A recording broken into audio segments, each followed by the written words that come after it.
Iroh is one of those characters who people love immediately, without always being able to explain why. There's just something about him that feels like a person you've met, or a person that you at least wish you had. Someone who just looks at you like you're already worth something. But he wasn't always like that, and to understand how he became the wise, tea-loving, flirty old man that we all love, we have to go back to his days in the Fire Nation. This is because the man who is humming about leaves on the vine spent most of his adult life as a war criminal. That might be a strong word, but it is just straight up who he is. Iroh wasn't a soldier following orders he disagreed with, and he wasn't a reluctant participant who eventually defected. He was the heir to the throne of an expansionist empire and invaded a city and killed plenty of people as a general in the army. I hope you all may see it someday, if we don't burn it to the ground first. His grandfather, Fire Lord Sozin, started the war, and his father Azulon carried it on.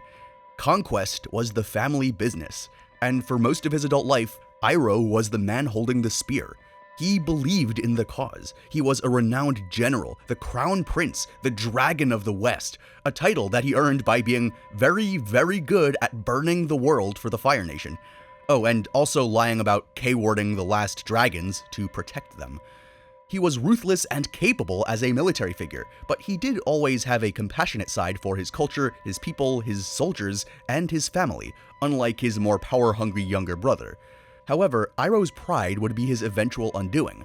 After laying a siege against the walls of Ba Sing Se for 600 days, he finally did it. His forces breached the outer wall. He became a legend, the first commander in history to manage this. The thing he had envisioned in his youth was finally happening. But as fate would have it, his son, Lu Ten, was killed on the front lines. The greatest moment of Iroh's military career soon turned into the worst moment of his life. This is the pivotal moment where the reality of the war finally dawned on him. There is no glory in blood. There is no respect in an enemy's submission. There is no honor in violence, no power in anger. None of it can bring back what has been taken from you. Every Earth Kingdom's civilian, soldier, and parent who had lost someone to the Fire Nation's incessant imperialist siege had been feeling exactly this. He hadn't let himself know that before, but now he couldn't stop knowing it. He finally could empathize with his victims. With his morale in shambles and seeing no end in sight to the bloodshed, Iroh abandoned the siege. Some of his messengers never reached the men cut off behind enemy lines, soldiers who had served him loyally for years, who died in the chaos because he couldn't keep going. He carried that for the rest of his life too. Back home, Ozai schemed to take the throne. Iroh never fought back because the throne had been what all of this was for, and what all of this was for had killed his son. There was nothing left for him in the Fire Nation. He was at the lowest point in his life. So he left to do some soul searching. What followed were the Wandering Years. It was during this period that Iroh became the wise old figure that we all now know and love, but the show only ever gives us bits and pieces of that journey here and there. Let us know in the comments down below if you want to see a series of Iroh and his journey. We know that he entered the spirit world to find Lu Ten, and we know he came back without him. Imagine the size of that journey, to go to the literal spirit world afterlife to look for your son and to come back empty-handed.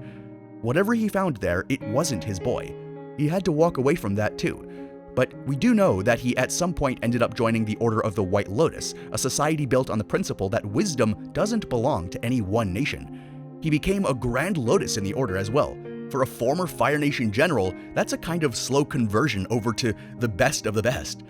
And we know that it was probably during this journey where he studied waterbenders and developed lightning redirection and became the man that we know. He'd also met the dragons back when he was still a Fire Nation loyalist, where Ran and Shaw saw something in his heart and deemed him worthy and taught him the original ways of firebending. Everything we see from him in the rest of the show, the patience, the kindness, the refusal to let his power become cruelty, all of it comes out of those years. Unfortunately, we don't actually get to see any of that, but hey. Before Iroh could be the person we know, and before he could give anyone else a reason to keep going, he had to find that for himself. When he finally did come back home, he was, by all accounts, a changed man, at least in his personal beliefs. He was also probably very disillusioned and unsupportive of the expansionist ideals of the Fire Nation by this point, but he was still a retired general, a decorated war veteran, and still at least outwardly loyal to his people. We know this because we see him in the Fire Nation Palace. We see him take young Zuko to Ozai's war council, which eventually led to the brutal Agni Kai when Zuko spoke when he shouldn't have, and was then scarred for life and banished by his father, and that whole thing. Oof, talk about daddy issues. Iroh then leaves with his nephew on his quest to find the Avatar, and that's where we see him in the show. By the time we meet Iroh on Zuko's ship in Season 1, the man has already been built. Everything we love him for is in place. We just need to find out over time.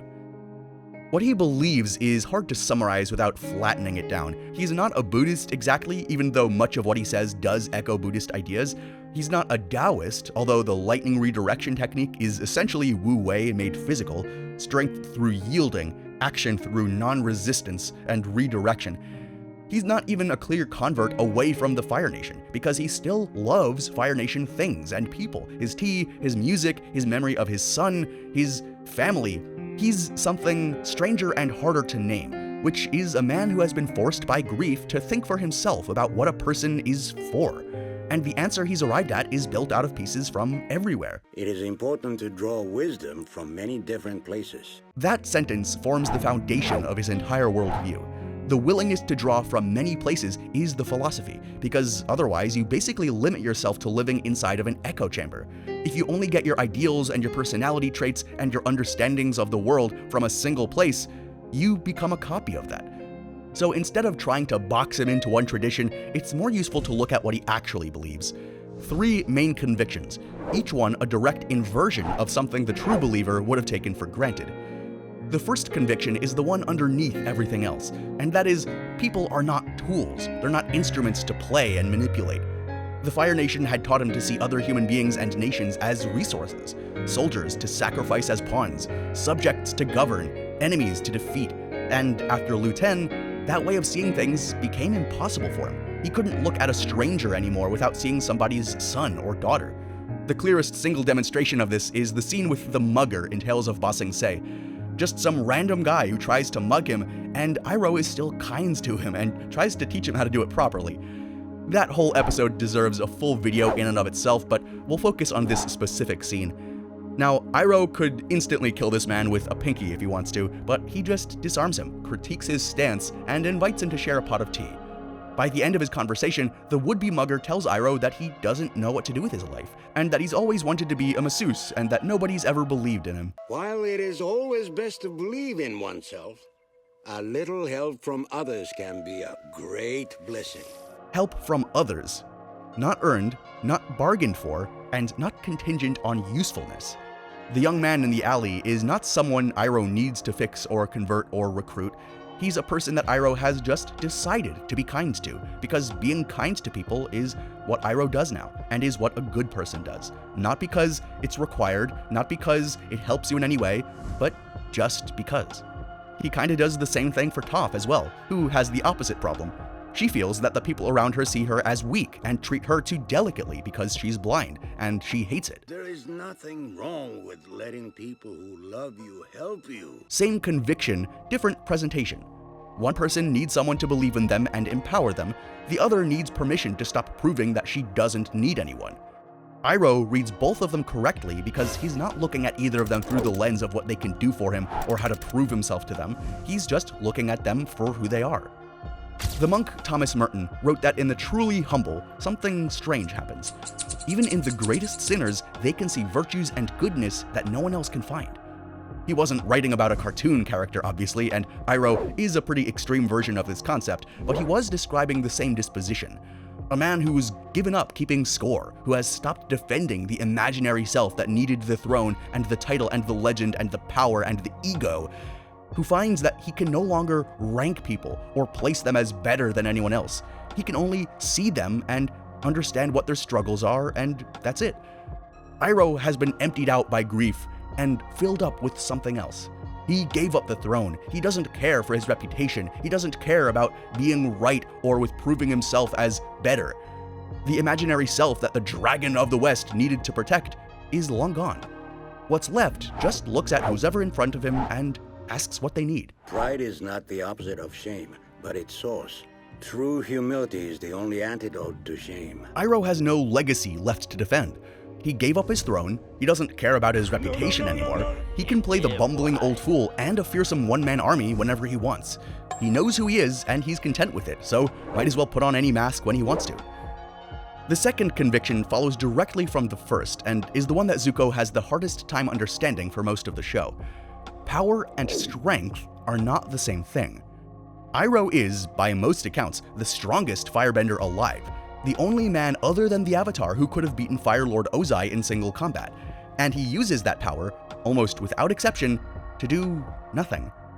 Okay, that might be a bit much, but you get the point. He warms a cold tea with it, he soaks in a hot spring.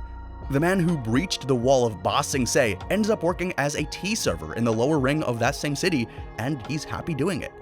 This gets misread, sometimes by Zuko himself, as a kind of laziness or cowardice, but it's not. When Admiral Zhao plans to kill the Moon Spirit at the North Pole, a move that would unbalance the world and break waterbending for generations, Iroh confronts him directly, fights him without any hesitation, and warns him that whatever Zhao does to the Moon Spirit, Iroh will turn back on him tenfold. And he did. But that confrontation led him to being branded as a traitor to his nation. But that didn't matter, the world was at stake. When the time finally comes, he marches with the Order of the White Lotus to take back Ba Sing Se, that same city he spent 600 days trying to breach as a young general, the same city where he lost his son. He finally captures it, just not for the Fire Nation, and not for himself either. He captures it to give it back to its people. So he will use his own power. He just won't use it to needlessly dominate, to perform, or to prove anything, to flex his muscles, to show that he has the strength to overcome anything and to take over anything. The Taoist tradition has a phrase for this, wu wei, often mistranslated as non-action, but really meaning action that flows with what the situation actually requires instead of forcing an outcome. Kind of like flowing with the river kind of thing. The Fire Nation's true believer used his power because his country told him he should. He turned his power and strength into something that could dominate. The Iroh we know uses it only when something real is at stake. Strength that has nothing to prove can spend itself on kindness. That's what makes him so easy to underestimate, and so terrifying in the rare moments he stops being kind. When someone is quiet and peaceful and kind all the time, you really do pay attention when they start getting a bit louder and a bit more direct, don't you? After he lost his son, he ended up carrying Lu Ten with him for the rest of his life inside of his heart, as love, not as grievance, but as a way he could give back. The clearest statement of this comes at the end of Tales of Ba Sing Se, when Iroh sets up a small altar on a hilltop. He places a picture of Lu Ten against it and lights 2 sticks of incense with his fingers, and says, "Happy birthday, my son. If only I could have helped you." I cry every single time I watch this scene. If only I could have helped you. I feel like the writers used the word helped instead of something like saved intentionally, because Iroh is not just regretting the death, he's regretting having been the wrong kind of father for most of Lu Ten's life. I should have known better sooner. I should have been a better father to you. I should have been the man I am now while you were still here. I should have been able to teach you what the dragons taught me, what the waterbenders taught me, what losing you eventually taught me. All the things I had in my hands as a young man and was too captured by my country and my desire to dominate, and I didn't understand it. The grief is double at this point. He lost his son and the chance to be the father that his son deserved before he lost him. The man on the hilltop is mourning both at once. What Iroh does after this is try to answer that regret. He didn't get to be the father that Lu Ten deserved, so he became that father for someone else. He chooses Zuko over and over again, giving him everything because the only way to honor what he learned too late is to give it to someone who can still use it. A family member who reminds him of his own son who can still use this advice and betterment. Zuko is angry, scarred, exiled, desperate for his father's approval, and convinced that the only thing that will fix his own life is hunting down and capturing this 12-year-old boy. What Iroh never does is directly compare Zuko to Azula, or even anyone else for that matter. He never directly compares him even to his own son, even though Zuko constantly compares himself to everyone around him. He never tells Zuko what to want. Instead, he just keeps pushing him to find the answer to that question himself. Is it your own destiny? Or is it a destiny someone else has tried to force on you? He knows the answer to that question from his own life, but he can't push it onto Zuko. He doesn't want Zuko to learn the same lessons the same way. He wants him to learn them himself. he lets Zuko make mistakes, big ones. He lets Zuko betray him in Ba Sing Se and choose Azula and the Fire Nation and his father's approval over him. He gets imprisoned, and this is the next scene that I definitely cried over. When Zuko finally comes back with a rehearsed apology and the right amount of shame, Iroh interrupts the speech with a hug. I was never angry with you. I was sad because I was afraid you lost your way. Iroh never needed his nephew to fit some kind of mold to like him. He never needed him to be exactly like his own son. He just needed him to become his own person, to choose his own path, to become the best version of himself. The fact that Zuko had temporarily become someone Iroh wouldn't have chosen didn't break that love, didn't make him give up. It just made Iroh sad on Zuko's behalf. Because losing yourself is its own kind of suffering, and Iroh, of all people, knew what that cost. This is what makes Iroh's philosophy stand in stark contrast from his brother's. Because what Ozai produced as a parent isn't a personal failing on top of a sound worldview, it's the worldview correctly applied. If power is the only real thing, then your children, especially Azula, are extensions of your power and are only used in order to grab it. If the strong rule the weak, then you should rule your children. If love is conditional on usefulness, then you should love them only to the precise extent that they're useful to you. My father says she was born lucky. He says I was lucky to be born. That line is a child's translation of a worldview that treats human beings as resources. Zuko was less useful and less powerful, so he was loved less. Azula was more useful, so she was loved more. There's a horrible internal consistency to it. Azula is really that proof of concept. She is what Ozai's philosophy looks like when it works. She was a 14-year-old prodigy, ruthlessly competent, capable of taking down Ba Sing Se from the inside in days when her uncle couldn't take it within 600. By Ozai's measure, she is the perfect child. But then, she breaks. Near the end of the show, Azula is coming apart in real time as she realizes that she was betrayed by her only friends, Mai and Ty Lee, that fear alone is not enough to make people follow you, and that she doesn't understand her own purpose. And with her father now putting her in charge of the nation as he himself plans on becoming the Phoenix King, she slips further and further into that downward spiral. She begins hallucinating her own mother, distrusting everyone around her, screaming at her own reflection, and ending the war chained to a grate, sobbing hysterically, broken on the inside. Ozai's system works until the person inside it loses that external scaffolding for one moment. Then there's nothing left, because the entire self was the performance, trying to be the best you could be for someone else, for someone else's power and desires. This is what Iroh's philosophy is built against, a stark contrast. It's not just two parenting styles that ended in two different ways. It's two styles of metaphysics. It's two directions that life could take. It's two completely different ideas. Ozai says, you are only what you can do. But Iroh believes you are who you are, and what's good is good. Ozai's children have to keep proving their worth to retain their right to exist. Iroh's nephew gets to exist first and figure out the doing later. One of those produces an Azula. The other produces a Zuko, who, in the end, freely chooses to do the right thing. But there's also a glaring weakness in this approach to life that the show kind of ignores. Iroh's philosophy definitely works. It transforms him from the inside out, and it shapes Zuko over years of patience that most people would never have had. But for the span of the war's last decades, when Iroh had the standing and the power, and by this point the moral clarity to actually challenge his brother, he doesn't. He steps back. He lets Ozai take the throne without a fight, and also refuses to do anything during Sozin's Comet. And this might be because he feels that a brother killing a brother to seize power would set a worse precedent than letting things unfold. And there's kind of some truth to that. There genuinely is. Like, he doesn't want to become the person that he was before. But now there's also a lot of dead Water Tribe and Earth Kingdom civilians in that gap between the reasoning and the outcome, so not exactly the best way to go about things.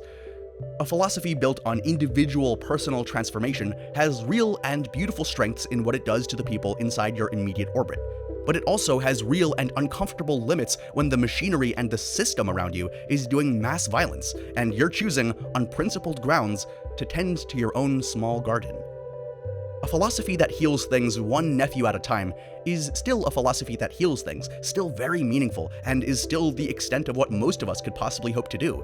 It's just a very, very slow one that can't restructure the system and stop it from the inside out, which is what he had the chance to do. I don't think there's really a clear resolution to that tension. I don't think Iroh found one either. Whether you would have made the same trade-off or killed your own brother in his sleep is a question I'll leave for y'all to debate in the comments down below. Regardless, the thing Iroh spent the second half of his life demonstrating is that the world has a habit of calling that weakness or naivety. He spent decades proving that it's not so, it's really the opposite. It's actually much harder to do.